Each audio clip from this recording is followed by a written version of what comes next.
எந்த 2 பாதை வந்து நீதியின் பாதை கிடையாது அப்படின்றது பார்த்திங்கன்னா, இது வந்து சாத்தான் வந்து 2 வச்சுருக்கிறான். சாத்தான் வந்து ஆல்ரெடி ஃபுல் ஸ்ட்ராட்டஜியில் வந்து 6000 ஆண்டுகளுக்கு மேலாக இருக்கிறனால மனிதரில் வந்து கொலை செய்யணும், மனிதரில் வந்து மனிதர்கள் வந்து அவனுக்கு கொடுக்கப்பட்ட தேவன் கொடுத்த சட்டமே வந்து நீ மண்ணை சாப்பிடுவாய், மண் தான் உருவாக்கப்பட்டதான் மனிதன். அப்போ வந்து மனிதனை நீ ஜெயிச்சா அவனுடைய உடம்புலேருந்து பொக்கிஷங்கள் எடுத்துக்கொள்வது சாத்தானுடைய ஒரு படைப்பு. தேவன் வந்து அப்படி தான் அவனுக்கு வந்து கொடுத்துருக்கார். மனிதனை வந்து அந்த காலத்தில் இருக்க பொக்கிஷத்தையும் வெளிப்படுத்தல் இருக்க புதையலையும் உனக்கு தருவேன். அந்த காலத்தில் இருக்க பொக்கிஷம் வந்து சாத்தான்கிட்ட தான் இருக்குது, மனிதர்களுடைய பொக்கிஷமே.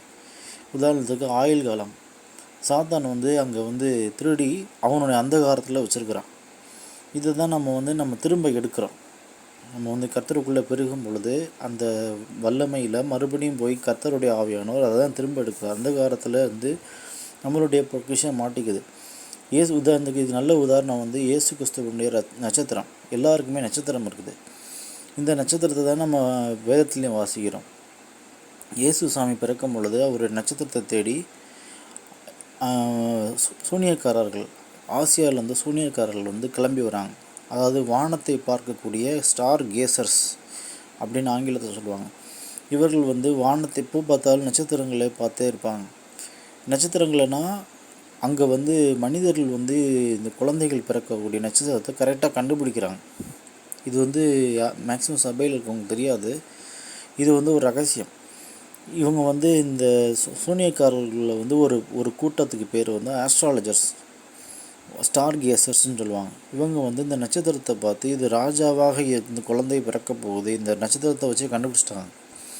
இது வந்து அங்கே இஸ்ரேல் ஒரு நாட்டில் பிறக்குது அப்படின்னு சொல்லி இங்கே ஆசியாவிலேருந்து கிளம்பி வராங்க. அவங்களுக்கு எப்படி தெரிய வந்தது அப்படி பார்த்திங்கன்னா, இங்கே வந்ததும் இல்லாமல் இவர்கள் வந்தது தான் அங்கே பிரச்சனையை உருவாக்குறாங்க. ராஜாவோட அரண்மனையில் இந்த நட்சத்திரத்தில் பிறந்த ஒரு வராரு, ராஜா எங்கேன்னு கேட்குறாங்க. கேட்டவுடனே அவர் கடுப்பாகி அந்த ஏரோது வந்து 2 வயசுக்கு உட்பட்ட குழந்தைகள் எல்லாம் கொல்ல ஆரம்பிக்கிறார். அப்போ சாத்தான் பார்த்திங்கன்னா அடிப்படையிலேயே இந்த நட்சத்திரத்தை வச்சு ஒரு பெரிய ஸ்டடி எடுத்து வச்சுருக்கிறான் எல்லாருக்குமே.